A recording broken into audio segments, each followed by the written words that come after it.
धर्माभिलाषी भद्र पुरुषों, सम्मान के योग्य मातृशक्ति, प्यारे भाइयों बहनों, अभी हम पूर्व में भजनों को सुन रहे थे, साथ में उपदेशों को सुन रहे थे। बड़े ही अच्छी चर्चा कर रहे थे परिवार के विषय में, समाज के विषय में और हमारी संस्कृति के विषय में।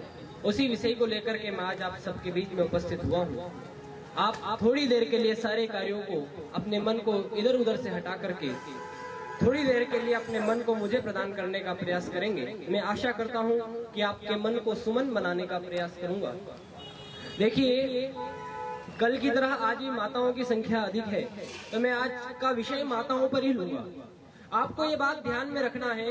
मैं एक बात आपको बता रहा हूँ कि आप मनुष्य हैं या जानवर हैं। आप सब कहेंगे मनुष्य हैं, लेकिन आप मनुष्य बनने के अधिकारी कब कहलाते हैं? तो उसके लिए हमारे शास्त्रों में क्या विधि है और हम क्या कर सकते हैं कि हम मनुष्य कहलाते हैं। एक बात याद रखिएगा, एक जानवर होता है, भले वो गाय को ले लीजिए, बैल को ले लीजिए, भेड़ को ले लीजिए, किसी को भी ले लीजिए, उनको अपनी जानवरता दिखाने के लिए कोई प्रमाण देने की आवश्यकता नहीं होती है। लेकिन हम मनुष्यों को हर समय हर क्षण प्रमाण देने की आवश्यकता होती है कि हम मनुष्य हैं। तो आप मनुष्य बनने के अधिकारी कैसे कहलाते हैं, और ये मुख्य विषय आज माताओं के लिए है। मैं आपको 5 चीजें बता रहा हूँ। जैसे आपने 5 चीजें सुनी होंगी, सिख लोगों को देखा आपने, वो 5 ककारों को अपने साथ में रखते हैं। कंघा, कच्छा, कड़ा, कंघा, क से चालू होने वाली 5 चीजें वो अपने साथ में रखते हैं। अब मैं आपको 5 चीजें बता रहा हूँ ग से चालू होने वाली, और इन 5 चीजों को आप अपने जीवन में धारण करना। आपके जीवन से ये चीजें बीत चुकी हैं, तो आप अपने आने वाली पीढ़ी, अपने बच्चों को, अपने पुत्रों को, अपने पौत्रों के जीवन में इनको धारण कराने का प्रयास कराना। और वो 5 चीजें कौन सी हैं? सबसे पहला है गर्भ, माँ का गर्भ। दूसरा है माँ की गोद। तीसरा है गृह, गांव और गुरुकुल। स्वामी जगदीश्वरानंद जी ने अपनी पुस्तक में इन 5 चीजों का उल्लेख किया है। वही 5 चीजें आपके सामने रख रहा हूँ। इन 5 चीजों को आप अच्छे से याद कर लीजिए और अपने जीवन में और अपने बच्चों के जीवन में धारण कराने का प्रयास कीजिए। सबसे पहले क्या आता है?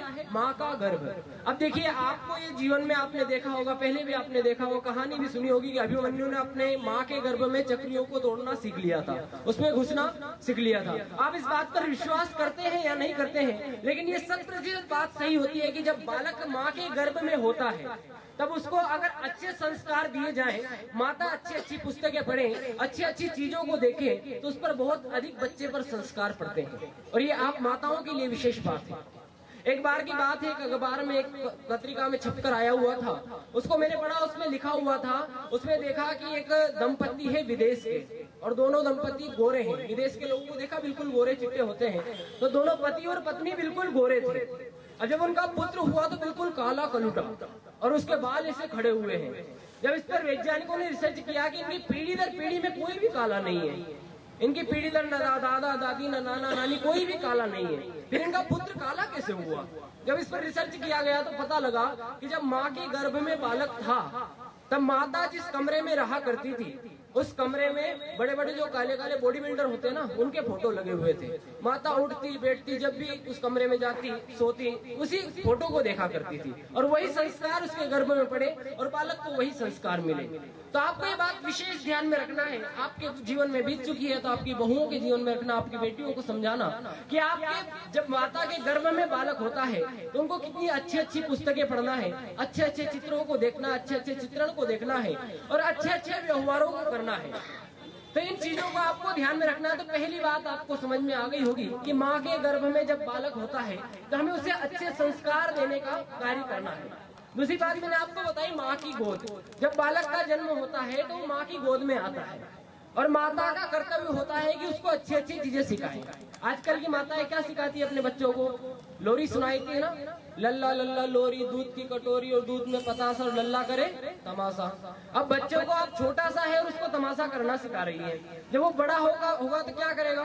तमाशा ही करेगा, और क्या कर सकता है? तो आपको अपने जीवन में यह धारण करना है कि हम उन्हें अच्छी अच्छी लोरियां सुनाना है। हमारे देश की एक माता हुई है जिनका नाम है मदालसा। माता मदालसा की कहानी आप पढ़ना। उनके 4 पुत्र थे। वो अपने, जब उनके पुत्र एक भी नहीं हुए थे, रानी थी वो, तो राजा ने उनको आपस में, राजा और रानी में लड़ाई हो गई। जब आपस में लड़ाई हुई तो राजा ने कहा कि जब हमारा पुत्र होगा तो मैं उसे क्या बनाऊंगी? राजा बनाऊंगा। और माता जी ने कहा मैं उसको राजा नहीं बनने दूंगी। जब पहला पुत्र हुआ, माता ने उसे ऐसी ऐसी लोरियां सुनाई, माता ने ऐसी ऐसी उसको घटनाएं सुनाई, ऐसी ऐसी पुस्तकें पढ़ाई कि वो 14 वर्ष की उम्र में सन्यासी बन गया। लाल कपड़े उसने पहन लिए। और क्या सिखाती थी वो? तुम शुद्धोसी बुद्धोसी निरंजनोसी संसार माया परिवर्जितोसी।